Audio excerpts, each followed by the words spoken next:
Kinokonsidera ng France na gamitin ang sarili nito ang nuclear arsenal para protektahan ang mga kaalyado nito sa Europa. Nagpaalala si French President Emmanuel Macron na kailangan maging handa ang Europa na ang Estados Unidos ay hindi mananatili sa panig nila ukol sa isyu ng Ukraine at ng Russia. Inimbitahan din ni Macron ang kanyang mga kaalyado sa isang pulong sa Paris para pag-usapan ang isang durable peace. Isa sa mga kailangan nilang pagkasunduan ay ang pag-deploy ng peacekeeping troops sa Ukraine para pigilan ng Russia sa muling pag-atake nito.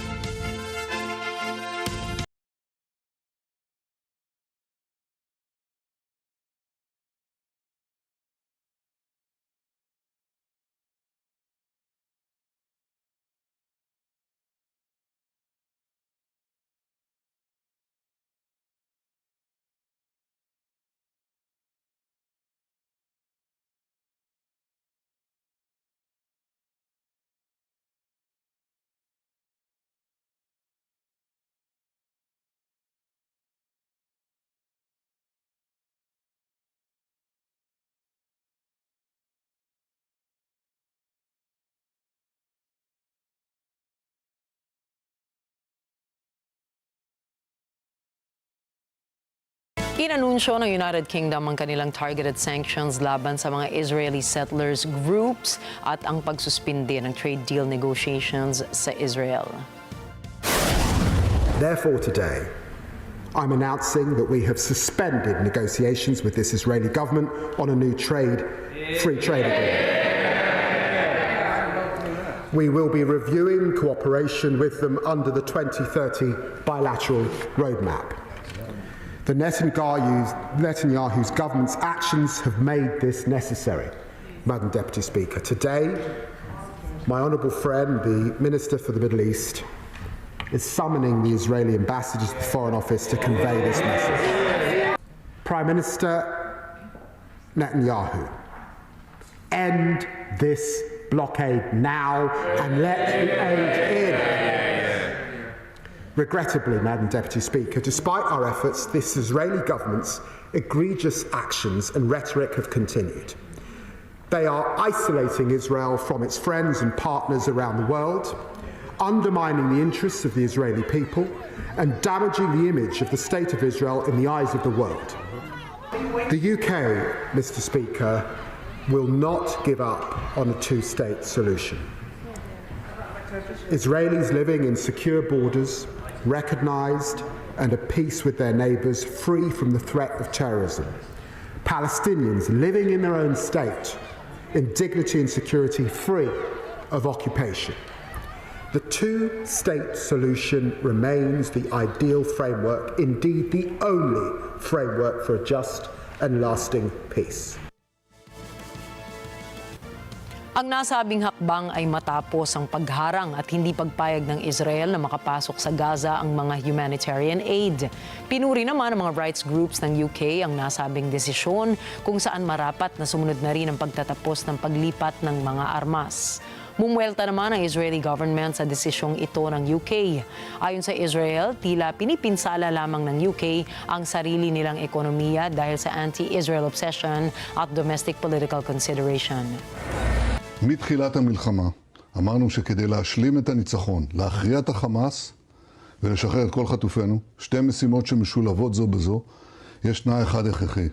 אסור לנו להגיע למצב של רעב, גם מבחינה עניינית, גם מבחינה מדינית. פשוט לא יתמכו בנו, לא נוכל להשלים את משימת הניצחון. יש לנו מלחימה עצימה ועצומה, ויש התקרבות. אנחנו הולכים להשתלט על כל שטחי הרצועה. זה מה שאנחנו הולכים לעשות. Magugunitang ikinabahala ng United Kingdom ang hindi pagpapapasok sa kanila ng Israel dahil sa pagdami na ng mga masasawi bunsod ng kawalan ng pagkain at mga gamot. But first, Mr. Speaker, I'd like to say something about the horrific situation in Gaza, where the level of suffering, innocent children being bombed again, is utterly intolerable. Mr. Speaker, over the weekend we coordinated a response with our allies, as set out in my statement with President Macron and Prime Minister Carney last night. And I want to put on record today that we're horrified by the escalation from Israel. We repeat our demand for a ceasefire as the only way to free the hostages. We repeat our opposition to settlements in the West Bank. And we repeat our demand to massively scale up humanitarian assistance into Gaza. The recent announcement that Israel will allow a basic quantity of food into Gaza, a basic quantity, is totally and utterly inadequate. So we must coordinate our response, because this war has gone on for far too long.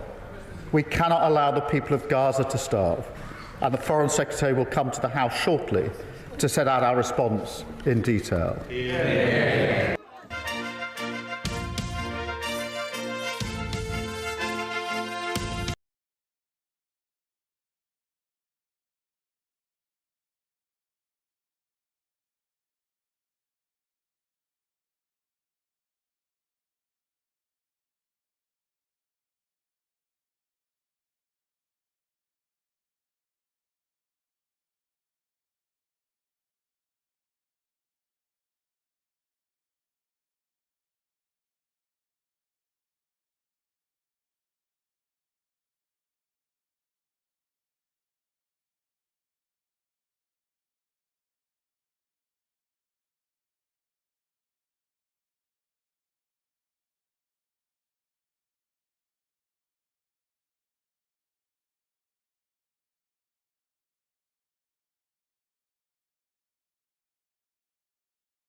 Tumanggap ng permiso ang United Nations mula sa Israel na makapasok ang karagdagang 100 emergency aid trucks sa Gaza. Ito po ay sa kabila ng mga ulat na nasa poder pa rin ng Israel ang mga naunang supplies nito linggo. Narito pong report ni Emmy Kapili-Taruha. Kamakailan, nagbabala ang international humanitarian experts ukol sa napipintong tagsalat sa Gaza kung saan may naninirahang 2.3 milyon na mga tao. Dahil sa panawagan ng iba't ibang bansa at pangbuong mundong mga organisasyon, pumayag na ang Israel na wakasan ang 11 linggong pagharang sa Gaza aid supplies. Ayon sa United Nations Office for the Coordination of Humanitarian Affairs, karagdagang 100 mga truck ang panahintulutan ng Israel na makarating sa Gaza. We have requested and received approval of more trucks to enter today. Many more than were approved yesterday. And we expect, of course, with that approval, many of them, hopefully all of them, to cross today to a point where they can be picked up and get further into the Gaza Strip for distribution. Samantala, inilarawan ng UN ang tunay na nagaganap pagdating sa daloy ng tulong, na mas nanganganib na kawin ang tulong kung kakaunti ang daloy nito. Ibinebenta aniya ang mga ito sa tindahan ng desperasyon. On your first one, around 100. Past experience has very clearly showed that the less aid you get in and the less there is properly distributed in Gaza, the more desperation rises. And that has several effects, predictable effects. One is that the insufficient supplies are at greater risk of being looted. Why does that happen? Because it's being sold. It is being sold on what some people call a black market. I prefer a market of desperation. Dagdag ng ahensya, may paraan upang buwagin ang tindahang ito ng mga nakaw na aid. There's one way to remove this market of desperation overnight, in one go, and that is to open access for all this aid to come in to meet the needs of desperate people. And the market of operation disappears and there's no reason to loot the drugs. Okay? And these are commodities that I think I listed some of them last time, that are literally life-saving, have already been cleared by Israeli authorities. There's no dual use. What is there? There is baby milk, baby shoes, nutrition supplies for sheer survival. So if you allow this in, you will not have this market, there's no reason for looting, and the problem is solved. So back to what it is and why we are asking for all these, for this siege of Gaza to be lifted. That's why. Nagbabala rin ang isang opisyal ng UN Palestinian Refugee Agency na lalong tataas ang antas ng malnutrisyon kung patuloy ang kakulangan ng pagkain papasok ng Gaza. Aniya, nakadudurog ng puso ang kawalan ng buhay sa teritoryo. I have data from until the end of April, because May data we don't have yet. It shows the malnutrition is on the rise. It went down when the ceasefire happens, it went down, but now it's on the rise. And then the worry is that if the current food shortage continues, it's exponentially increase, and then beyond our control. Rick and myself visited Gaza many times before the war. We always enjoyed the nice people, nice food, nice environment in Gaza.